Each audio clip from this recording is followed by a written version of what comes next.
Bentrovati a tutti, grazie ancora una volta a Giuseppe e a Dino per questo invito a parlare di metamedicina nella vostra rubrica Parliamone Life.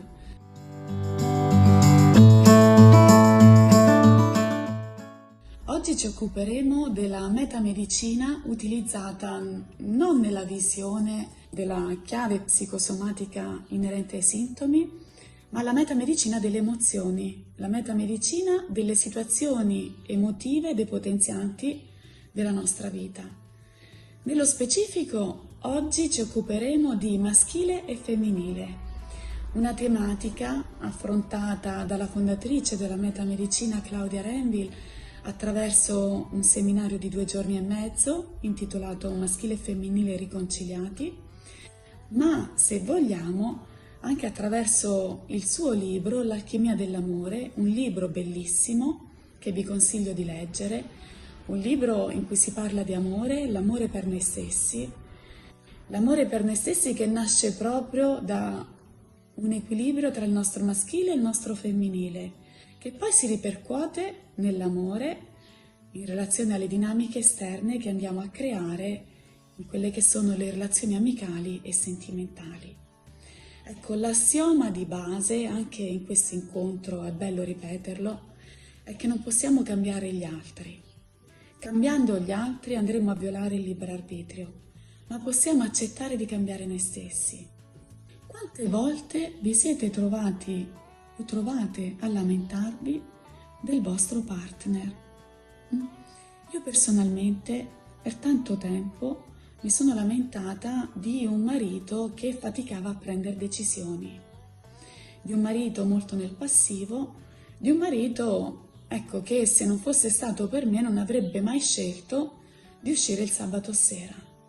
Fino a quando, partecipando al seminario maschile e femminile riconciliati, mi sono resa conto che tutto quello che accusavo a lui, inevitabilmente, faceva da specchio a qualcosa di me. Sapete bene che abbiamo tutti uno yin e uno yang, un po' come il Tao, siamo composti dal bianco e dal nero.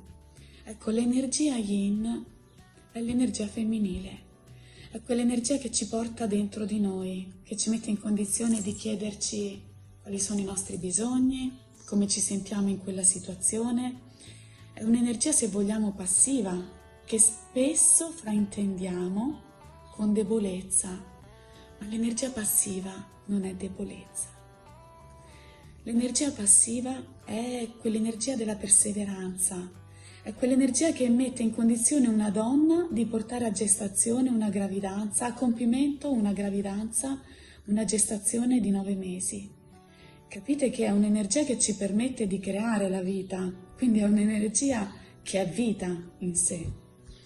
Viceversa, in antitesi, abbiamo l'energia maschile, che è una forza più attiva. Il maschile è la capacità di passare all'azione, di trovare soluzioni, di prendere decisioni.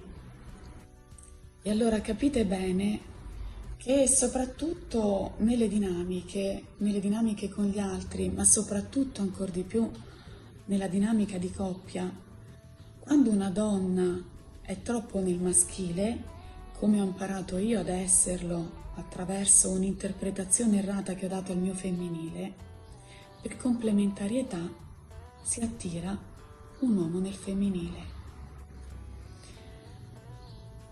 Perché per tanto tempo ho accettato di vivere più attraverso il mio maschile che rispetto al mio femminile?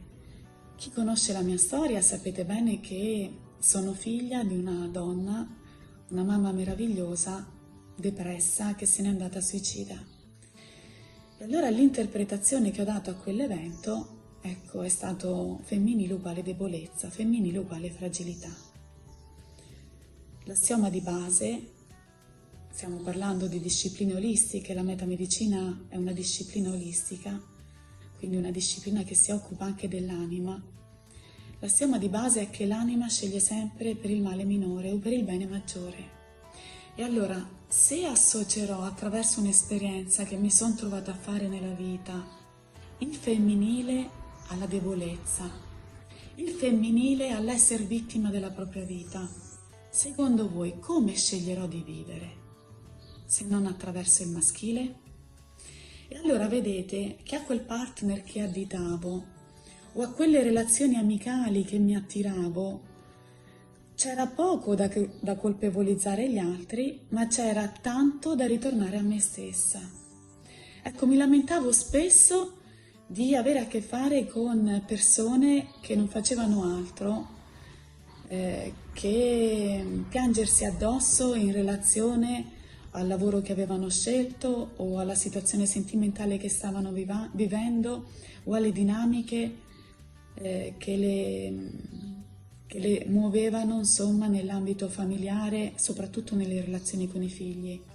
Capite che quando ci attiriamo persone nel ruolo di vittima, la vittima è in un eccesso di femminile, in un femminile che ha bisogno di relazionarsi ad un maschile. E allora è possibile che anche lì ci fosse la mia responsabilità, è possibile che fosse il mio maschile ad attirarsi in quella relazione amicale, la condizione per cui quell'amica si va a sfogare delle proprie problematiche, delle proprie situazioni depotenzianti nella vita. Ecco, la metamedicina, e per chi mi conosce, mi presento solo adesso, io sono Claudia Salvadeo e mi occupo a titolo esclusivo di metamedicina, attraverso seminari che conduco, attraverso consulti individuali. La metamedicina è un ritorno a casa, è un ritorno a quell'energia del cuore, è un ritorno a quello che siamo veramente, al nostro sentire. E allora, capire che abbiamo un maschile e un femminile che si ripropone anche attraverso i nostri due emisferi cerebrali. Abbiamo un emisfero cerebrale maschile, che è quello sinistro, un emisfero cerebrale con cui spesso ci siamo magari colpevolizzati o criticati per come abbiamo imparato a sentirci nella relazione con il nostro papà. Questo emisfero cerebrale maschile può essere il nostro papà interiore e a partire da subito possiamo utilizzarlo per incoraggiarci nella vita. E abbiamo un emisfero cerebrale femminile, che è il destro, con cui possiamo imparare ad essere la mamma di cui tanto avremmo avuto bisogno e che magari per qualche sfumatura non abbiamo ricevuto per come avremmo voluto. Cosa voglio dirvi? Che con l'emisfero cerebrale femminile possiamo iniziare ad offrirci quelle cure e quelle attenzioni in maniera autonoma. Ma torniamo a parlare di relazioni. Perché in una relazione è importante che una donna resti nel proprio femminile, lasciando spazio al maschile dell'uomo che è accanto? Perché altrimenti rischiamo nella coppia di scoppiare. Nelle dinamiche della coppia, per una donna è importante amare il proprio uomo attraverso un atteggiamento di stima e di ammirazione, di fiducia. E per avere questa stima, per nutrire questa ammirazione, è possibile che dobbiamo lasciare il giusto spazio a un uomo che ha bisogno, per amare la sua donna, di sentirsi utile. L'uomo si sente utile attraverso il proprio maschile. Nella coppia, una donna ha bisogno di sentirsi dire dal proprio uomo: ti capisco, ti comprendo. Viceversa, l'uomo ha bisogno di sentirsi dire dalla propria donna: ho fiducia in te. Capite che è un gioco di equilibri tanto sensato. Provate ad immaginare cosa accadrebbe in una coppia con due maschili, la donna nel maschile e l'uomo nel maschile. Potrebbe essere tutti i giorni una guerra calda, la guerra dei Roses. Viceversa, provate ad immaginare cosa accadrebbe in una coppia se entrambe le persone, quindi sia l'uomo che la donna, fossero sintonizzate ad un femminile, su un femminile. È possibile che si creerebbe quella famosa guerra fredda, basata sull'indifferenza. E allora, comprendere che abbiamo un maschile e abbiamo un femminile. Comprendere che possiamo riconoscere la caratteristica dell'uno e dell'altro. Comprendere che io donna posso accettare di essere più nel mio maschile nell'ambito lavorativo, ma sicuramente più nel femminile nella mia relazione di coppia, mi permette di riconoscere le due energie per sapere bene quando utilizzare l'una e l'altra. Ma attenzione, anche per l'uomo è talmente importante contattare il proprio femminile.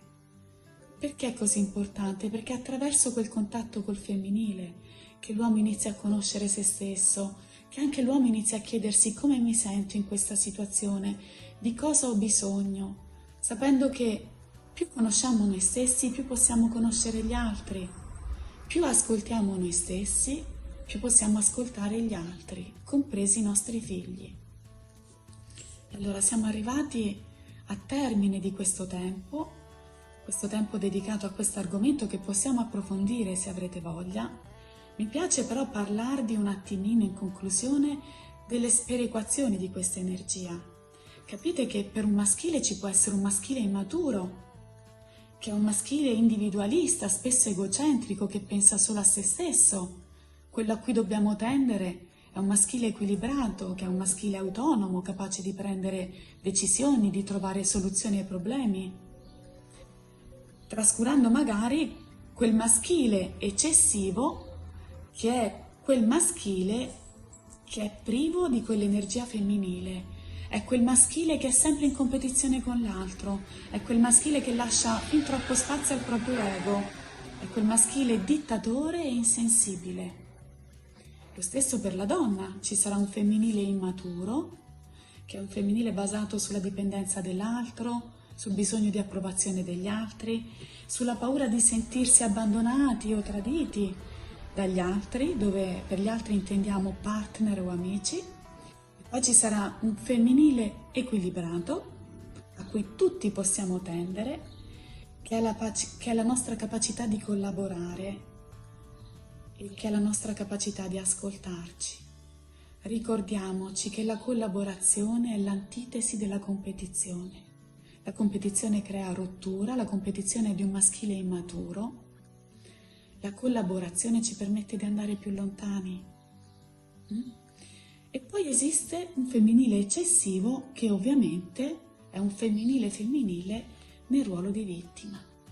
E allora sarà quella persona che si lamenterà spesso, sarà quella persona che ha la tendenza a colpevolizzare se stessa, se stesso, o a prendersela con il mondo, quindi a colpevolizzare gli altri nel tentativo di decolpevolizzare se stessa.